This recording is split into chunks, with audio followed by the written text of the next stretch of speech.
दोस्तों मैं आपको अपने गार्डनिंग चैनल ग्रोइंग कंटेनर में खुशामदीद करता हूं। तो सर्दी ना अब ख़त्म हो गई है, रातों का टेम्परेचर 10 से ऊपर रहता है।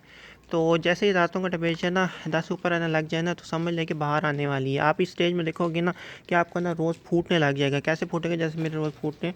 जो आप सर्दी से सोए पड़े थे ना रोज़, ये देखिए ये फूट रहे हैं। तो ऐसे अगर फूटने लग जाए सर्दी के बाद, तो समझ जाइए कि बाहर आना स्टार्ट हो गया। स्लोली स्लोली आती है, कोई भी चीज़ एकदम से नहीं आती। तो उसकी ना हमें प्रिपरेशन करनी पड़ती है। तो आज मैं आपको टिप्स दूंगा कि आप ना बाहर की प्रिपरेशन कैसे करें। तो चलिए वीडियो को स्टार्ट करते हैं। तो सबसे पहला काम आपने ये करना है कि आपने ना स्पेंट फ्लावर को काट लेना। उसको काटना कैसे है कि आपको जो देख रहे हो भाई, आपका ना पौधा लैगी हो गया। फॉर एग्जाम्पल ये टहनी लैगी होगी, लेकिन इसके अभी ये स्पेंट फ्लावर नहीं है, बिल्कुल न्यू खिले हैं। इसके जो स्पेंट फ्लावर थे वो मैं लास्ट टाइम काट गया था। तो अगर आपके ना स्पेंट फ्लावर की टहनी जो पूरे साल यानी कि आपने अक्टूबर में प्रूनिंग की थी, तो अब हो गई है फरवरी। तो फरवरी तक ना उसकी काफ़ी अच्छी ग्रोथ बढ़ गई होगी। तो उसको ग्रोथ को आपने काटना है। ऐसे जो लटक गए हैं, ये देखें मैंने काफ़ी काटा ब्रांच इसको, ये देखिए ये मैंने यहाँ पे फेंकी हुई है, जिनकी मुझे ग्रोथ नहीं चाहिए थी, जो बहुत लंबी लंबी हो जाएंगी, जिनका मुझे पता था। तो ये मैं भी प्रूनिंग करके फारिग हुआ हूँ उसकी, यानी कि डेड हेडिंग करके फारिग हुआ हूँ। तो मैंने कहा आपको टिप्स दे दूं कि आपने ना सबसे पहला काम ये करना है कि आपने ना जो भी स्पेंट फ्लावर है वो सारे काट देने हैं।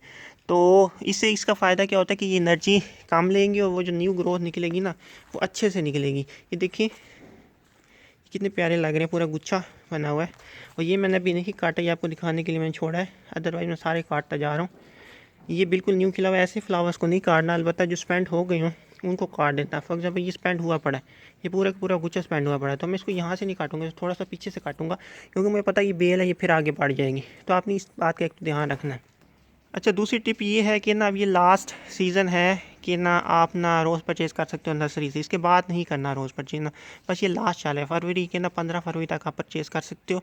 जो सेट हुए हुए रोज़ हैं, जो न्यू आए हुए हैं वो नहीं करने हैं, जो सेट हुए हैं गमले में, यानी कि जो उन्होंने गमले में लगा दिए थे वो आपने परचेज़ करनी है, और कोई परचेज़ नहीं करने। वो परचेज़ करके ना आपने ना अपने घर की लोकेशन पे एक सेट कर देना जहाँ पे उनको पड़े रहना है, यानी कि बार बार उनको जगह चेंज नहीं करनी। तो ये काम आपने लाजमी करना है अगर परचेज़ करना चाहते हो। लेकिन अदरवाइज़ बेस्ट टाइम जनवरी होता है परचेज़ करने का, तो आप मिड फरवरी तक कर सकते हो, लेकिन इससे ज़्यादा लेट ना करो।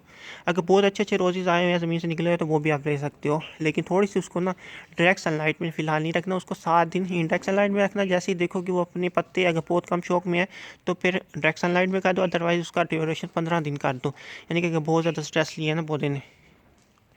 तो तीसरा काम आपने क्या करना है कि आप इनको फर्टिलाइज़ करना है। फर्टिलाइज़ आपने किस चीज़ से करोगे फर्टिलाइज़? आपने के पास दो ऑप्शन है। एक तो आप तो कंपोस्ट इसमें डाल सकते हो अच्छी खासी, क्योंकि पौधा उठ रहा है। जब पौधा उठ रहा हो ना, उसमें कंपोस्ट डालो ना, वो बड़ा अच्छे तरीके से उठता है। तो अगर आपके पास कंपोस्ट है तो कंपोस्ट डाल सकते हो, अदरवाइज़ आपने NPK और इप्सम सॉल्ट मिक्स कर सकते हो। अगर आपने बेसल छूट निकालनी है तो इप्सम सॉल्ट फ़िलहाल NPK को छोड़ दो, इप्सम सॉल्ट डालना है। उसके अंदर ना आपने अल्फ़ा अल्फ़ा एक फर्टिलाइज़र होता है, वो अगर आपको मिल जाए तो वो डाल दें। उसके वो होती हैं छोटे छोटे ना, वो बने होती हैं, तो उसको पानी में मिक्स करना पड़ता है। या तो फिर आपने लूसन होता है, लूसन को सुखा के, जो जानवर चारा नहीं खाते, वो छोटे पत्तों वाला, मवेशी खाते हैं, जो बकरे खाते हैं, तो उसको सुखा के उसको पीस के उसके नियर अबाउट 10 चम्मच 14 लीटर की बाल्टी में डाल के, साथ इप्सम सॉल्ट के 2 चम्मच डाल के, आधा बाल्ट यानी कि आधा लीटर हर पौधे को देना है। 12 इंची के पॉट में हो या बेशक जितने इंची के पॉट में हो, आधा लीटर देना है। लेकिन ये बिल्कुल न्यू प्लांट को नहीं देना, इसको न्यू प्लांट को देना है तो आधे से भी आधा देना है, यानी कि 1 पाव देना है। तो इससे ना आपकी बेसल चूट अच्छी निकलेंगी। लेकिन अगर आप ये नहीं करना चाहते तो आपने इप्सम सॉल्ट डालना है और साथ NPK डाल देनी है। ये देखिए मेरे वो निकले हुए हैं सेंटिमेंटल रोज़, ये दूर है काफ़ी मेरे से, आपको दिखाऊं। ये देखिए ये सेंटीमेंटल रोज़ है, लेकिन अभी अपने ट्रू कलर्स में नहीं आया। ये बहुत ही रेड हो जाता है, थोड़ी सी धूप अब ज़्यादा होगी ना तो फिर आएगा। और ये देखिए ये कितना प्यारा रोज़ है। ये मेरे पास 2-3 ही है, ना ही मेरे पास की कोई कटिंग है पड़ी ना कुछ। ये मैंने आगे लगाया हुआ था, ये वाला पौधा आगे लगाया था, आगे वो दूसरा लगाया हुआ था, फिर वो बड़ा नहीं तो फिर मैंने उसको वहाँ शिफ्ट कर दिया। पहले वो इसी का साथ ही था, इसके साथ ही पड़ा होता था। अब ये काफ़ी बड़ा हो गया है, लेकिन ये बाकी रोज़ इसके अंदर ना छुप गया। तो ये मेरा बहुत ही फेवरेट रोज़ है, मुझे बहुत प्यारा लगता है, इसके कलर बहुत प्यारे हैं। ये किस्म की ना येलो की एक वैरायटी है, येलो की बहुत ही वैरायटी है मेरे पास। आपको एक आज तक एक और भी खिली है, ये देखिए ये भी येलो है। ये ना कैसा येलो है, ये खिलते ही वो हो जाता है, वाइट हो जाता है, और हल्के हल्के इसमें रेड शेड आते हैं। तो ये भी एक रोज़ का प्लांट है मेरे पास, इसके पत्ते बड़े प्यारे लगते हैं मुझे, लेकिन ये थोड़ा कम हार्डी है। एक येलो रोज़ ये देखें, ये खिला, ये उस तरह का, ये थोड़ी देर बाद वाइट होता है, ये खिलते ही वाइट हो जाता है। वो ये जो ये है ऑरेंज टाइप का, ये वाइट होता ही नहीं है। तो इसके अलावा और भी आपको दिखाता हूँ। ये देखिए, ये येलो की और वैरायटी है। एक और वैरायटी थी, उसको मैंने अभी काट दी है, उसकी मैंने कटिंग लगा दी है, तो वो भी बहुत प्यारी है, वो मेरी सबसे फेवरेट है।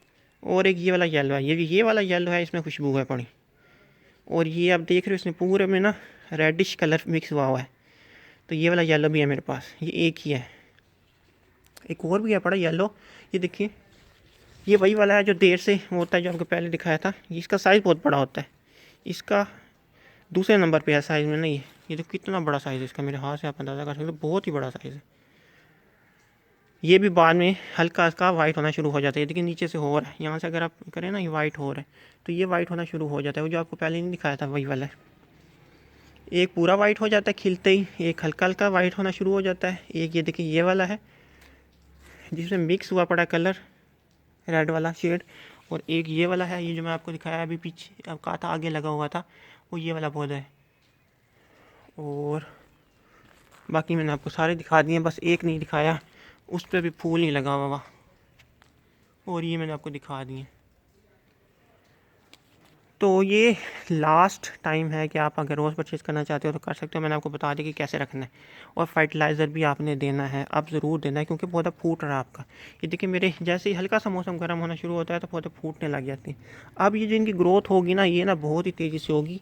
आप कह सकते हो कि मार्च के 15, फरवरी 15 है ना, मार्च के 15 तक ना आप देखेंगे पूरा भर जाएगा। इतना कि ये जो ज़मीन दिख रही है ना, ये ज़रा भी नहीं दिखेगी। ये देखो, ये कैसे फूटा है, ये देखो। तो ये ज़मीन ज़रा भी नहीं दिखेगी, इतने पत्ते निकलेंगे, पूरा के पूरा कवर्ड हो जाएगा पत्तों से ना। तो इसी स्टेज में ना इसको फर्टिलाइज़र की बहुत ज़्यादा ज़रूरत होती है। ये देखिए, एक भाई ने मेरे से कहा था ऑरेंज फ्लावर अपना दिखाओ, तो ये है ऑरेंज। ये देखो, ये अच्छे वाला ऑरेंज है, ये जो मैंने आपको दिखाया था इस दफ़ा नर्सरी में मैं गया था, तो ये वाला ऑरेंज था वो। ये भी बहुत मुश्किल से बचा था मेरे पास। एक वो है ऑरेंज में स्ट्राइप, आपको दिखा। उससे पहले अब ये वाला देख लिया, एक्चुअल में गिरा पड़ा था, तो इसके फूल टेढ़े हो गए हैं, मैंने अभी इसको बांधा है, इसके ऊपर आया पड़ा था ना सारा। तो ये बहुत प्यारा है। अब इसका फूल कैसे दिखाऊँ आपको, ये देखिए इस तरह का है। इसको कम धूप मिले ना, ये खिलता ही नहीं है। ये है बड़ा फूल, ये भी बहुत प्यारा फूल है, और बहुत दिन तक टिक रहा है। ये अच्छी तरह खिलता नहीं है अगर इसको धूप ना मिले ना। ये एक खिला भी पड़ा है, ये देखिए अंदर है, ये देखिए। तो ये कुछ इस तरह का है। ये अब वो पड़े मुरझाने वाले हैं ना, ये पूरी सर्दियाँ खिले रह गए हैं। ये वो वाला पौधा है। तो आपको दूसरा दिखाता हूँ। ये देखिए, ये वाला येलो मैं दिखाना भूल गया, इसकी कटिंग बहुत ईजी लग जाती है, इसके पत्ते कम होते हैं। और है ये ऑरेंज में स्ट्राइप है, ये भी बहुत हार्डी रोज़ है। ये देखिए, अगर आप लाना चाहते हो ये ला सकते हैं, बहुत ऊंचा है ये मेरे से। ये देखिए यहाँ पे, एक्चुअली में इसका मुंह ही उल्टा है पड़ा ना, ये देखिए। तो ये वाला है पड़ा, ये बहुत ऊंची ऊंची शूट बनाता है। अच्छा, अब ना ऐसा पॉइंट आ गया कि अब आपने ना कटिंग नहीं लगानी, आप थोड़े आप लेट हो गए, आप लगा भी ली ना, बेशक उनकी रूटीन भी निकल आई ना, तो फिर उनका सर्वाइवल थोड़ा मुश्किल हो जाएगा। तो अब कटिंग लगाने का सीज़न जा चुका है। हाँ, बड कर सकते हो, बड ग्राफ्ट अभी भी कर सकते हो, जिनकी ना फॉर एग्जांपल अभी ना नहीं फूटी। अब फॉर एग्जांपल इसके तो बड फूट आए हैं ना, अब जिनके नहीं फूटे मैंने करनी थी, मुझे बस लेट होता जा रहा हूँ, मैं नहीं कर पाऊँगा मुझे लग रहा है इस दफ़ा ना। लेकिन फिर भी कोशिश करूँगा। एक्चुअली मैं ना, मेरे पास यहाँ पे वो नहीं पड़ा, कटर नहीं पड़ा, वो तो ले आया मैं ग्राफ्टिंग टेप कटर, मैं भूल जाता हूँ 8 दफ़ा। तो आप इस दफ़ा ये लास्ट टाइम है, 15 तक ना बड ग्राफ्ट कर सकते हो। इसके बाद ना फिर ज़्यादा लेट नहीं करना, फिर वो ना गर्मी आ गई ना, तो फिर वो सक्सेस के चांसेस बहुत कम हो जाते हैं। एक लास्ट टिप ये दूंगा कि ना, आप ना गर्मी आ गई है तो आप ना रोज़ पानी ज़्यादा पिएगा, तो अपनी रूटीन को चेंज करो अब पानी की ना। आप उसको पानी थोड़ा अच्छा दो, क्योंकि नए पत्ते निकाल रहा है। अगर नए पत्तों पे ना पानी की कमी हो गई ना, तो वो पत्ते ना वो हो जाएंगे, खुश्क हो गए ना एक दफ़ा पे, जल जाते हैं, फिर पौधा उठता नहीं है। आप ना आखिरी चांस है पड़ा, बस ये आखिरी लॉट है, इसके बाद नया कोई लॉट नहीं आएगा। तो पानी की कमी नहीं करनी, पौधे को नमी बना के रखनी है, बहुत ज़्यादा पानी भी नहीं देना। और ये कहूँगा कि अब जब फूटने के बाद जितनी भी ग्रोथ हो ना, उसको काटना नहीं है, क्योंकि ना अभी तो फ़िलहाल आप काट सकते हो, लेकिन जब फूट गया उसके बाद जो भी ग्रोथ होगी उसको नहीं काटना। ये देखिए, ये वो वाला रोज़ है जो मरने वाला हुआ पड़ा था जब मैं लेके आया था। एक टहनी सूखी सी टहनी थी, इस पे आवर फर्टिलाइजेशन भी हो गई थी। और देखिए अभी ये बच गए दोनों के दोनों। ये ज़रा देर से हो रहा है, ये ज़रा जल्दी हो गया। तो दोनों की एक ही हालत थी, दोनों ही मरने वाले थे, दोनों पे डाई बैक आ गया था। तो अल्लाह के शुक्र से दोनों बच गए हैं, बहुत ही प्यारे रोज़ हैं। तो अब आप इस वीडियो को एंड करता हूँ। वीडियो अच्छी लगे तो उसको लाइक कर देना, शेयर कर देना, मेरे चैनल को सब्सक्राइब कर देना। दुआ में याद रखना। अल्लाह हाफिज़।